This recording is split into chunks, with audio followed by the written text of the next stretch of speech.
Ainda no espaço do grande expediente, com a palavra o vereador Sérgio Pires, da bancada do PT.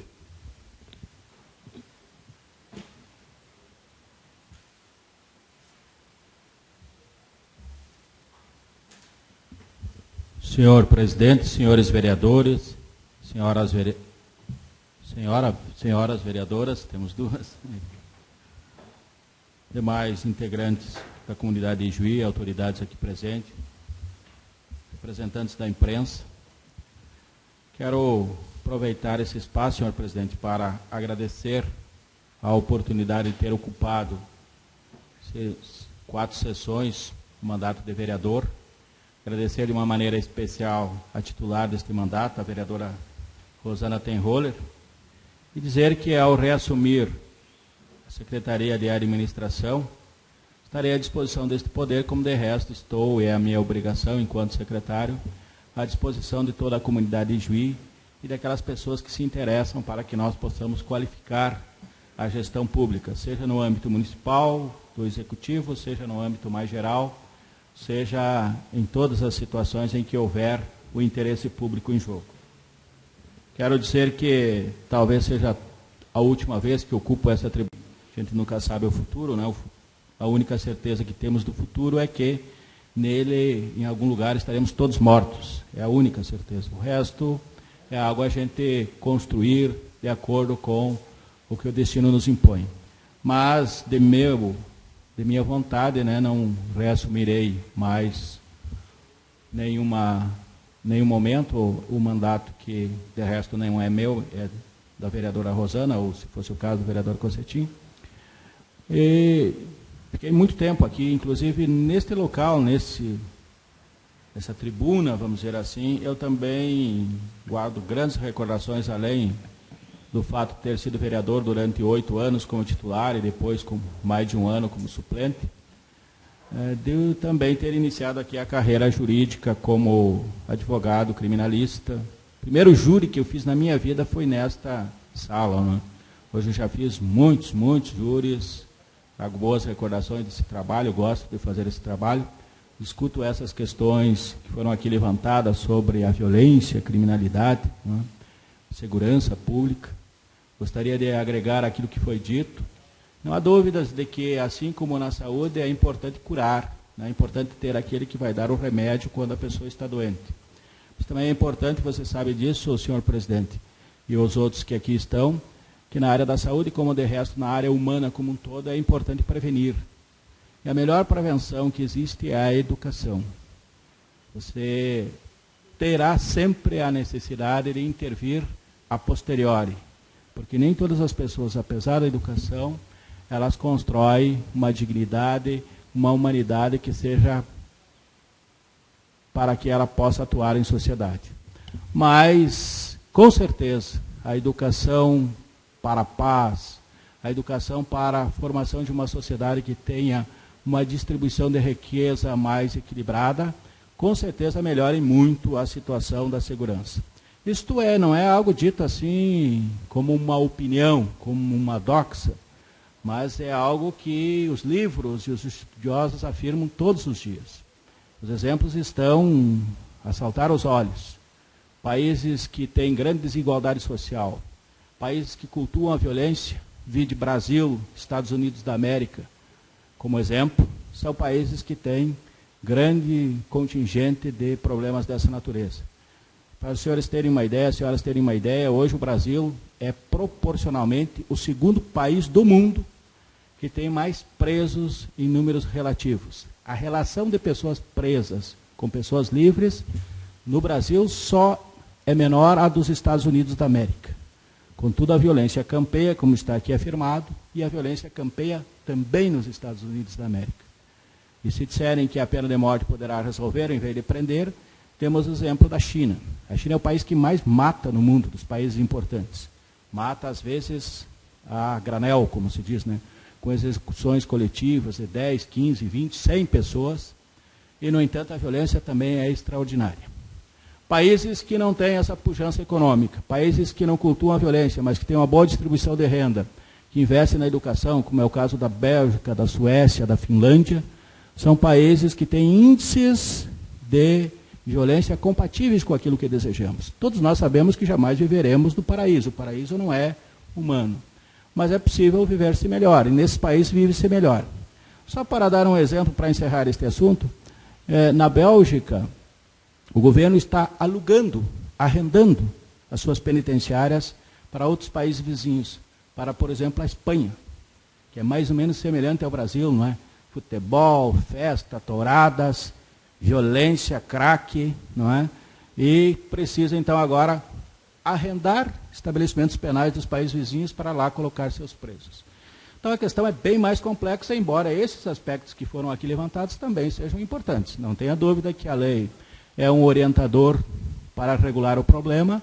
A intervenção, a ação da polícia ostensiva também, ela é capaz de produzir efeitos, mas o efeito mais duradouro mesmo é o de formação, de constituição do ser humano.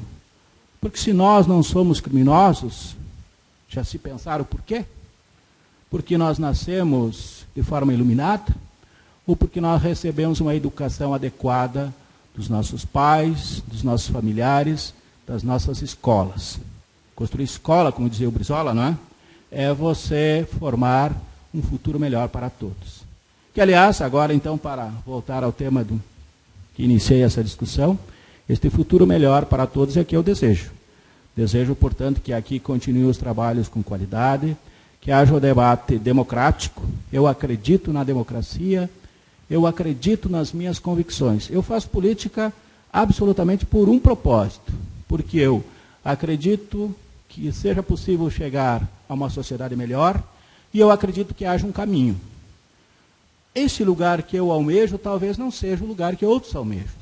Norberto Bobbio dizia o seguinte: tem basicamente dois caminhos, dois futuros, dois horizontes. Tem aqueles que privilegiam mais a liberdade e aqueles que privilegiam mais a igualdade.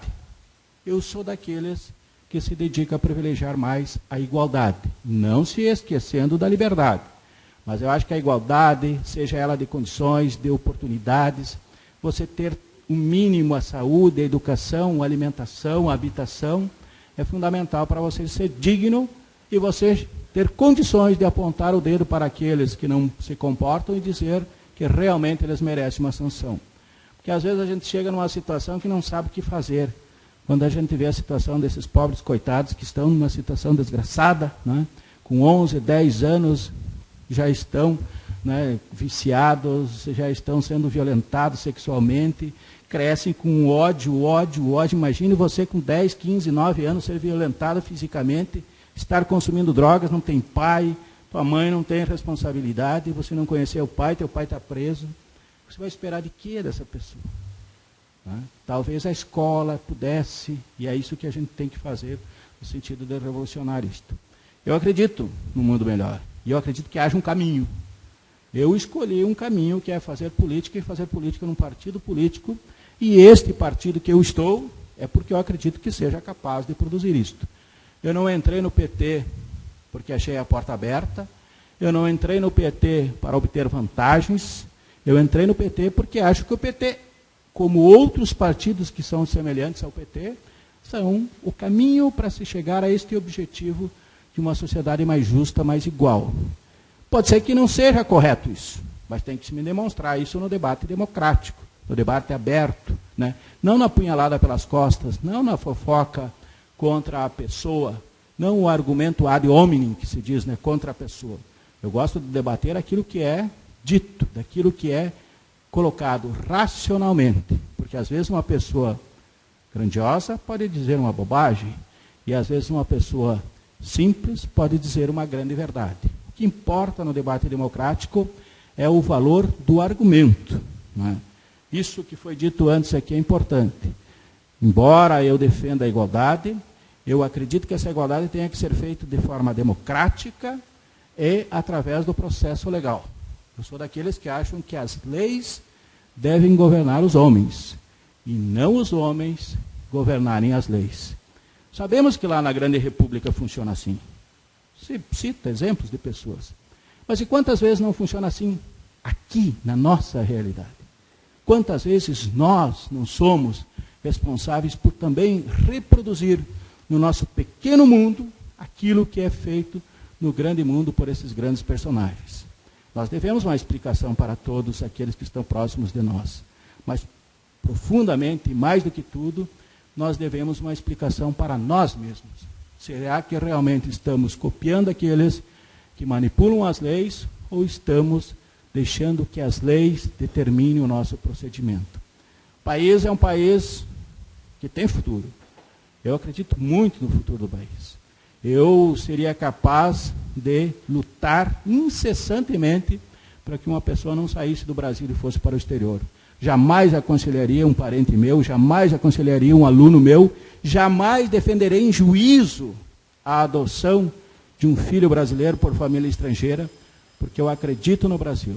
Eu acredito no Brasil, eu acredito no Rio Grande e, acima de tudo, porque aqui eu vim morar, também não porque achei a porta aberta, mas porque eu quis, desejei e constituí a minha vida aqui no município de Ijuí. Eu coloco o Ijuí como uma comunidade, uma sociedade, uma cidade, um município que está acima da média do estado do Rio Grande do Sul e do Brasil. Nós somos privilegiados de morar em Ijuí. Acho que nós temos que honrar a cada dia esta cidade maravilhosa. E é isso que procuro fazer, honrando, na medida que honro a cidade, cada um de vocês que a represento na condição de vereadores. Muito obrigado.